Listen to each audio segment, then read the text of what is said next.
Up next on the Tesla Plaid.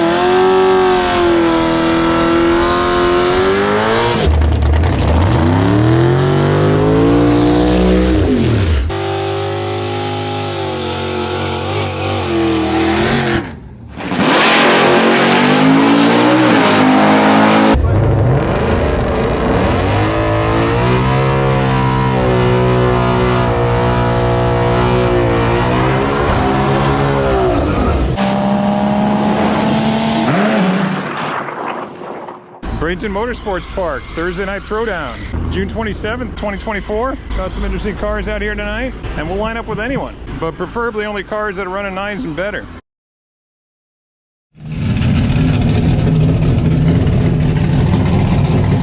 Welcome back to the Tesla Plaid channel. We've had very little racing lately, but we're going to take it when we can get it. We could have rain later tonight here, so we're going to try to make some passes.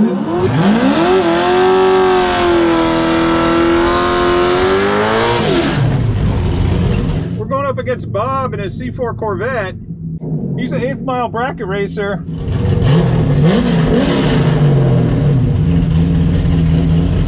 All right, we're 91% battery state of charge, Dragstrip mode, peak performance ready. We're in a full tree here.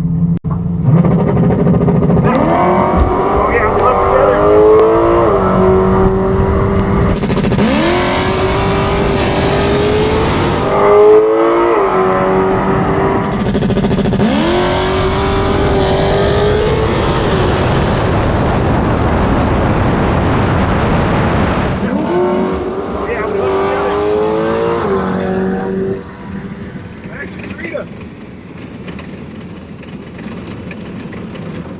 Wow, considering how little racing I've done lately, I'm very happy with the way it worked out at that tree. Bob is an experienced bracket racer. He's good, no doubt about it. Looked like his reaction was a 22, but it looked like we had a 0.013. We'll take it.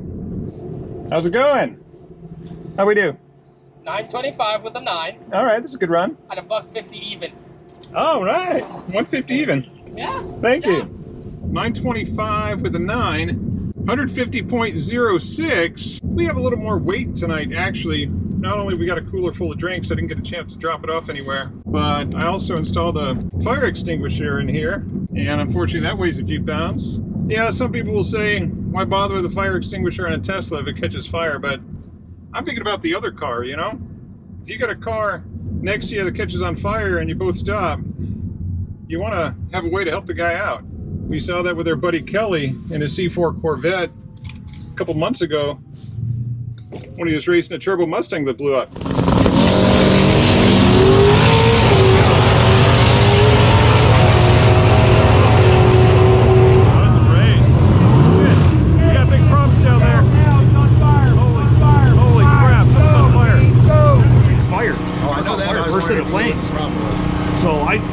Jockeyed and turned around. By the time I got turned around, he was out. The car was pretty much out except for a couple little spots.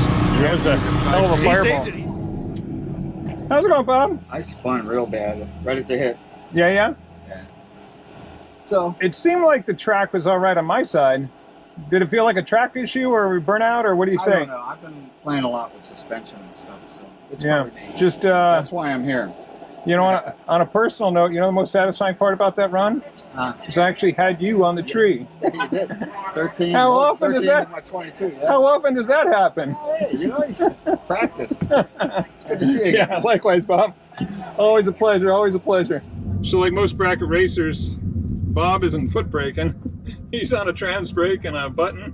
It's a lot easier and more reliable to go like that than to do a 2-pedal sequence and, you know, launch mode on a foot brake and the whole deal. Always particularly satisfying to be able to beat a racer like that, to beat a bracket racer, especially on the tree with just a foot brake. So that was actually more satisfying than crossing the finish line first for me, although that was good too. So we got a Dodge Stratus here with a 572 cubic inch motor and a Power Glide transmission. Didn't all Dodge Stratuses have a 572 cubic inch motor? And a whole lot of Hoosier slick, wheelie bars, and a chute, of course. Wait! I want to watch this!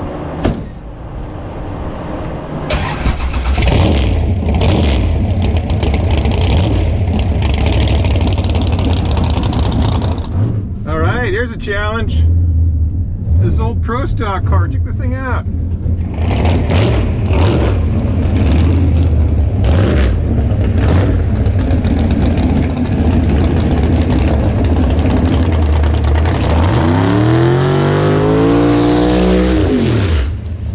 He's rolling through, I'll roll through.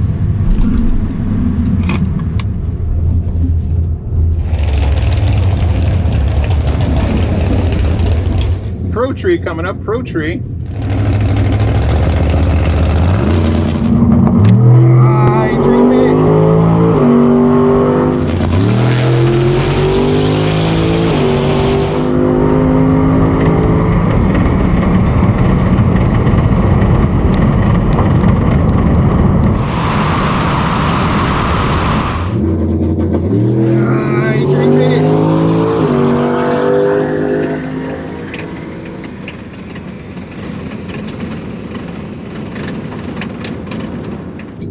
Pro Tree's a different animal altogether. It's tough to get on that tree. You just don't know when it's coming and boom, it's there. So it looked like we had our typical mid-200 Pro Tree reaction. And it looked like he was right on it. He's probably staged differently. He's on a button, obviously. But dang, he was quick to the 8th mile.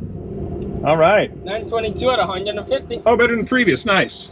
All right, a little quicker than our previous pass. 922 with a 5 and 150.55, so about half a mile an hour faster. Yeah, that reaction time took us out of that competition right from the start at 244, but seems like when I'm shallow staged like that, that's about average, a mid-200 on a Pro Tree for this car. 146, 60 foot, 596 to the 8th mile at 119. That beast running next to us ran a 532 at 131. He had an 044 on that Pro Tree to our 244, so he had us by 2/10 on the reaction, another 2.5 tenths just to the 60 foot. So he's about a half second faster than us to the 330, and at the 8th mile about 6/10 of a second. He was doing 131 to our 119 mile an hour there.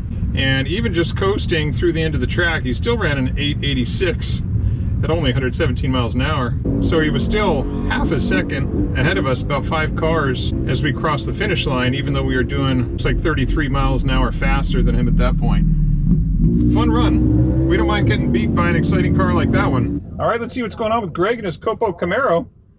Hopefully we get a run here tonight.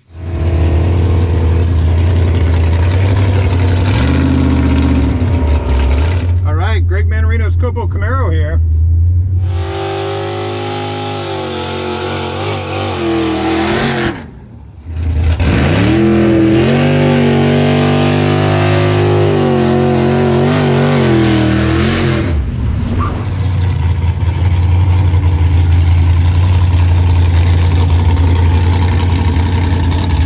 Pro Tree again.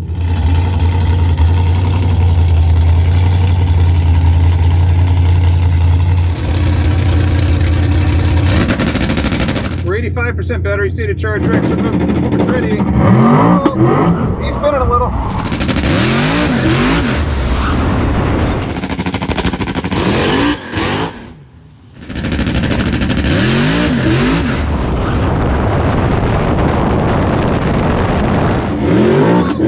He's spinning a little. I'm spinning too.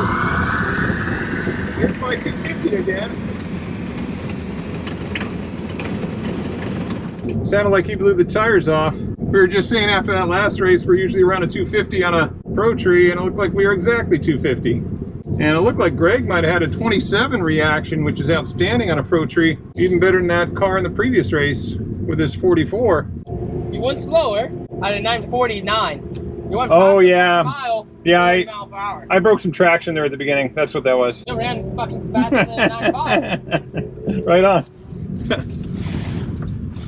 My phone launched way into the back of the car. Gotta remember to put my phone in the cubby, because if it's any place here like the cup holder, it's gonna go flying, and it sure did. Let's find the phone so I can turn those cameras off. All right, traction was a problem for everybody on that pass. Yeah, there's no way we're gonna run a 920 something breaking that much traction. So 159 60 foot and a 621 to the 8th mile at 118 essentially. We ran a 949 and 149.68. There's another thing worth noticing there. Even though our ET was off by more than 0.2 of a second. 2.5 tenths, really, a quarter second off from the previous pass, right? We had a 922. Look at the mile an hour. It's less than 1 mile an hour difference, right? We had a 150.55 in that left lane into a 149.68. So less than 1 mile an hour difference, even though we are a full quarter of a second slower. And that's just kind of how it goes when you spin. But that time lost in the 60 foot carries through the rest of the ticket and then some. So unfortunately, Greg didn't have a good pass. So maybe we'll run him again after they re-prep the track. Let's talk to Greg. Well, I spun on that one too, you know. You know, if they don't prep the track again, I don't know if I'm even going to run. Because... No, they're going to prep it. Yeah, because I actually... Guaranteed they're going to prep it. The prep is not good. I couldn't find a good line, and... No, when I asked the guy earlier over there, yeah, he said no. Well, maybe he thought it was going to rain. Oh. I'll talk to him.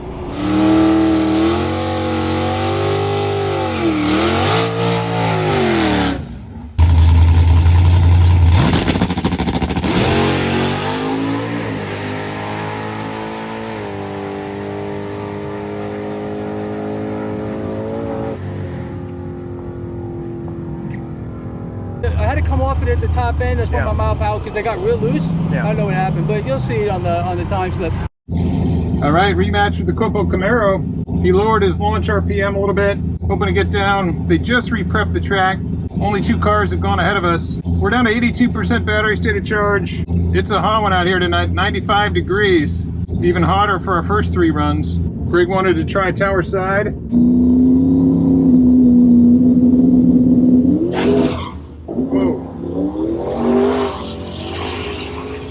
Foxbody's a little out of control. Looks like he might have messed up the track.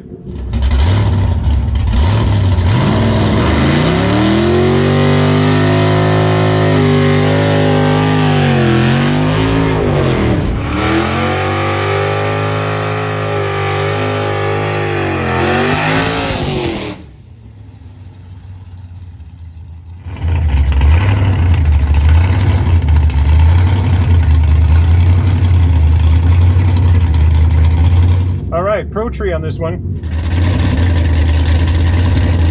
We're a tiny bit deeper than usual. For a Dragstrip mode, peak performance ready, 81%. Oh, he red lit.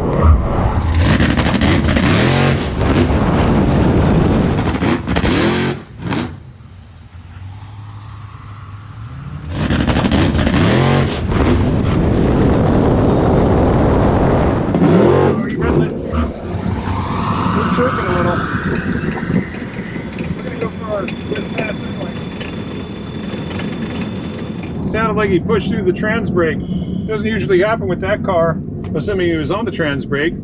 Let go of the button earlier. I don't think he was foot braking it. Sometimes when someone's foot braking a car like that, it'll push through. Guess we're probably like 930 on that. We were slightly deeper, but then with that chirping, maybe 940. Oh. 940. 937 at 148. All right. Yeah, I'm surprised we didn't hook up better after we rolled through. I thought we had a good line. We were within the first couple of cars going down the track after the re-prep. I'm not sure what the issue is with traction tonight, but these tires are getting older. Boy, our reaction time was atrocious. So much for a 250. What a 437. Well, we had a 609 to half track at 118.5 and a 937 at 148.77 miles an hour. Greg with another blown run. Unfortunately, his entire launch was screwed up once he rolled through the starting beams. Red lighting like that. He might want to try another run just to get a good pass under his belt tonight. Or he might get frustrated and put it up on the trailer. Not sure which.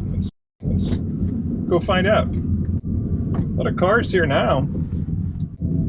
Good number of cars. You push through the trans brake? Yeah. That's what it looked like. Yeah. I mean, it obviously wasn't a launch, so. It pushed through the trans brake. That's strange. And it just now is fine. I'm going to try one more pass. Yeah, you got to get at least one good pass in here tonight. I got one, the first run. Yeah. But No. that was it.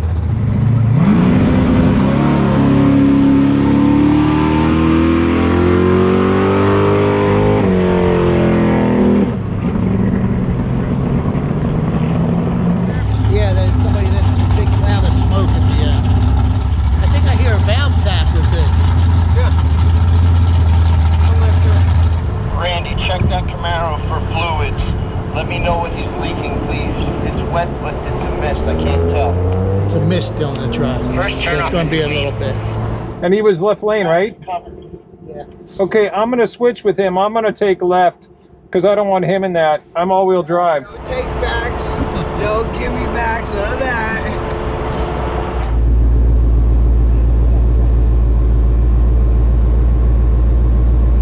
All right, last run of the night. We're gonna go against this no time Mustang over here in the Pro Tree lanes. Shelby Mustang, sounds good. Sees on a tire. Haven't talked to him though. We're at 78% battery state of charge. We're in Dragstrip mode and peak performance ready now. They just had to re-prep the track because the car that was in front of Greg and I spilled oil down the left lane. So I offered to take the left lane and swap the cameras, and then Greg said it wasn't worth the risk. So that's why we're lining up with this Mustang here instead. I can see he's no time, so we're not gonna see his numbers, not on the slip or anything.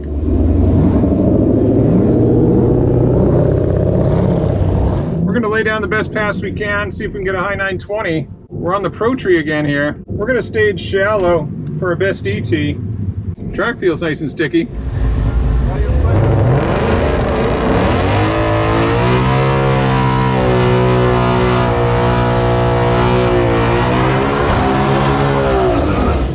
Mustang sounds real good.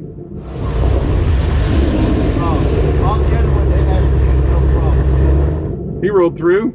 I wasn't sure how much time we had, so we did not roll through.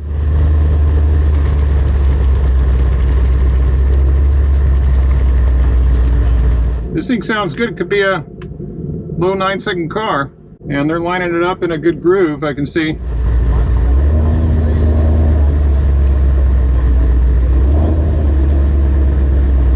Let's go ahead and get a bulb here. All right, we want to be deep into launch control. Pro Tree. There it goes.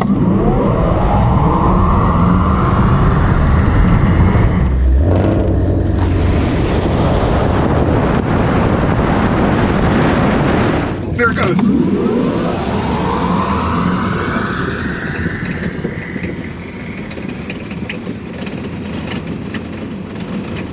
Well, unfortunately, he didn't launch on the tree.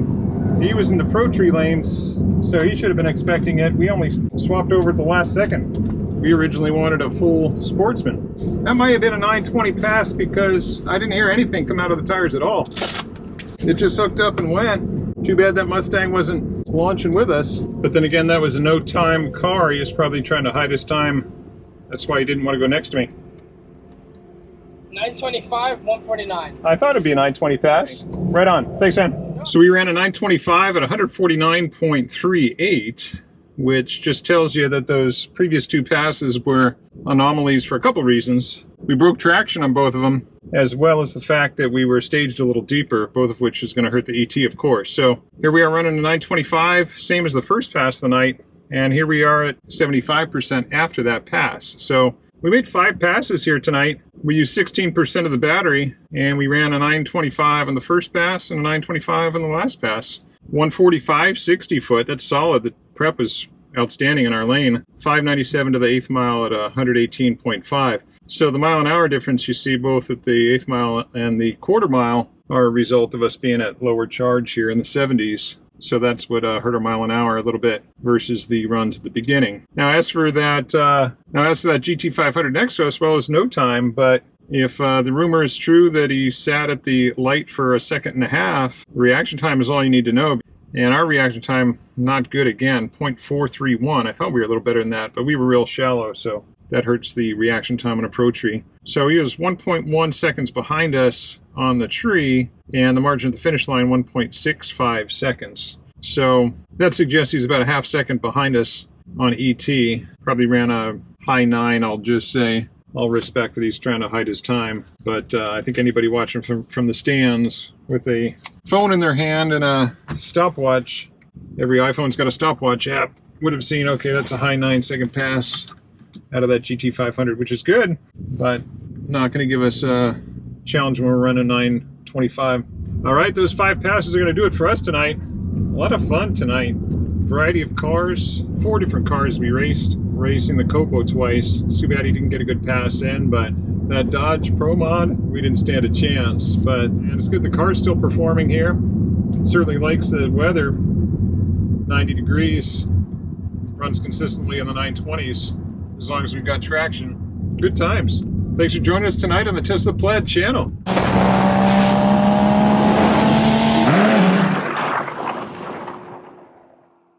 All right, we got Greg Mannarino in the COPO Camaro. He's made some changes to his suspension. He's altered his tune for the launch. He thinks he's going to be able to hook up tonight. So we hope to see some mid to low 5-second passes out here on the 8th mile.